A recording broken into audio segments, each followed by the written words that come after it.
What's up, guys? Luke Thomas, host of the Luke Thomas Show, SiriusXM, Fight Nation Channel 93, MMA Hour, MMA Beat on Vox Media, and a whole bunch more. Wanted to make a video about the Jimmy Smith situation. So if you guys didn't know, former Bellator commentator and now former UFC commentator Jimmy Smith, he announced on January 1st that he was no longer going to be with the promotion. They had only signed him for a year, and then they moved on from him. And a lot of folks are wondering why. And I have a little bit of inside information and then some analysis I'd like to put together to, I think, help shed some light on the situation. So why did they move on from him? Based on what I'm hearing, it sounds like that what the UFC is looking for, because they're booking a lot of former fighters to do both their analyst desk and now their commentary as well. On the desk, you have seen any number of rotating people go through: the Yves Edwards, Rashad Evans, Tyron Woodley's. Katie Florian was a bit of a mainstay there. But, you know, Anthony Smith was there more recently when John Jones fought. I mean, the list is on. Misha Tate was on there. Karate Hottie was on there. You guys get the idea. They are just a constant rotating cast there, although they had some regular features they would go back to. On the commentary side, on television, you've got Cormier, Cruz, Felder. Of course, you had Jimmy Smith, but I'm assuming they're going to add to Bisping. They're going to add him as well. On the play-by-play side, you've got Anik, you've got Brendan Fitzgerald, and maybe they'll play with that as well. But that's basically the crew. It turns out what they're looking for is on the commentary side, the color commentary side. Remember, there's always two kinds of commentary in the booth, typically two kinds. One is play-by-play.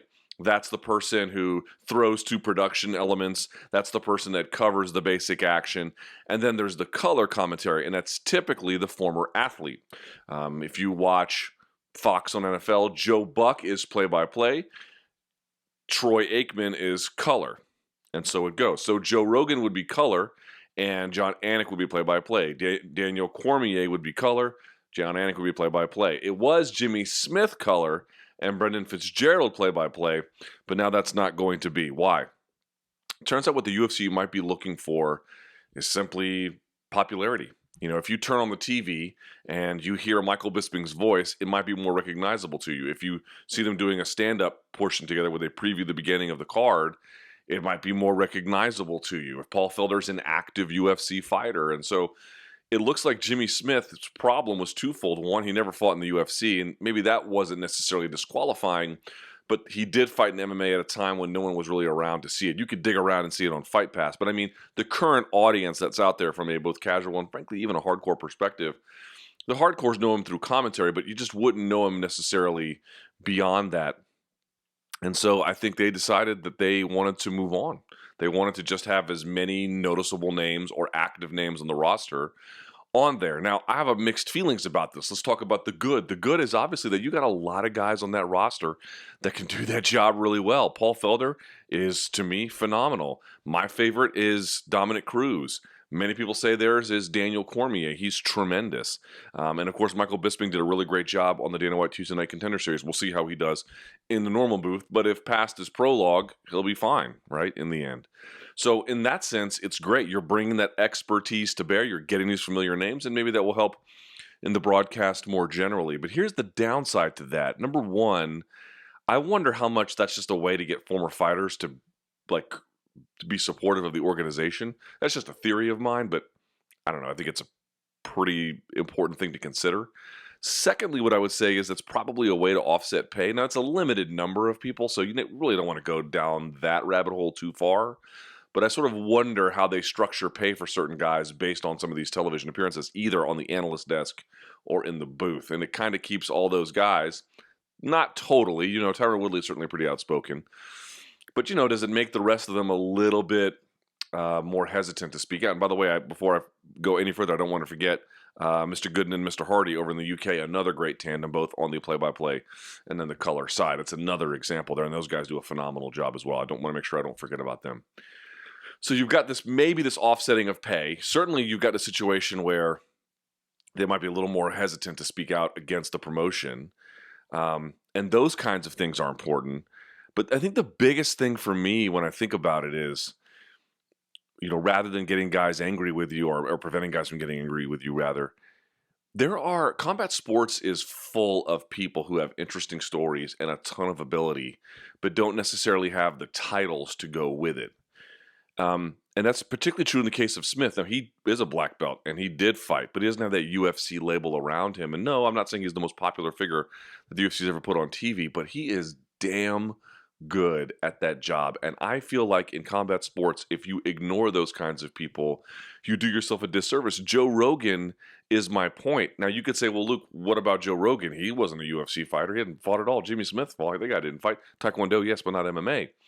Well, Joe Rogan's so popular that the fighters aren't even calling for bonuses anymore. They just want to be on his podcast. He is the exception that proves the rule, but he's also the exception that proves my rule.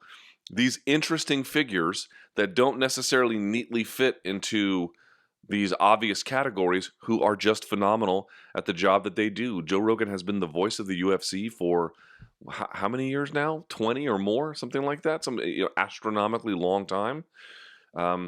That's an important thing. And Jimmy Smith was for a time the voice of Bellator and can do so many good things. And the good news is I think he'll probably get picked up somewhere, and that's fine. But it just is weird to me, like in MMA, you see in boxing, and look, I realize he's a bit of a polarizing figure to some degree, but I'm sorry, I think Max Kellerman is phenomenal at that job. And I thought that three-man booth of Jim Lampley, the play-by-play guy, of Roy Jones Jr., the former fighter, the color guy, and then Lampley sort of weaving the space in between, telling these larger narratives and also giving technical advice, I don't know, but observing some of these larger trends that are worth talking about and then having Roy drill down on them. That was a thing that worked, man. And in the case of Smith, you wouldn't even have to worry about that because he would be somebody who could speak from the fighter's perspective. I don't know. Look, the point is we have this thing in MMA constantly, this argument from authority that we always do. And this is not exactly the best example because this is, again, it looks like what the UFC is trying to do is just have the most popular figures that they can fill these roles, or at least the most visible ones anyway. But it also is true that it's like, oh, I'm a black belt, whatever I say goes. Oh, I have this title, therefore I'm more important. Oh, I hold this space, and by virtue of that, I deserve more things that come with it, when that's really not often the case. There are so many people in MMA who want to rest on their laurels who can't make an argument.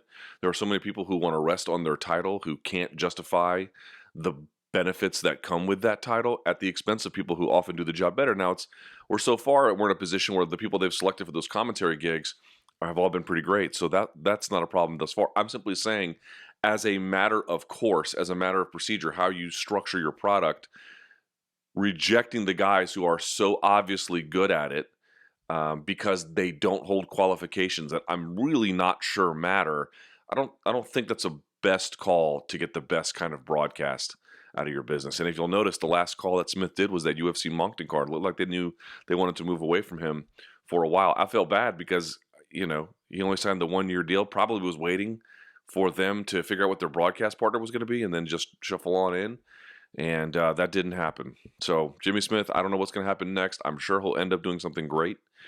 But from what I hear, it was just that they wanted former fighters who people either knew or could see, who were either active on the roster or who had bigger names to fill those roles. And I just don't know that's the best way to put a product together.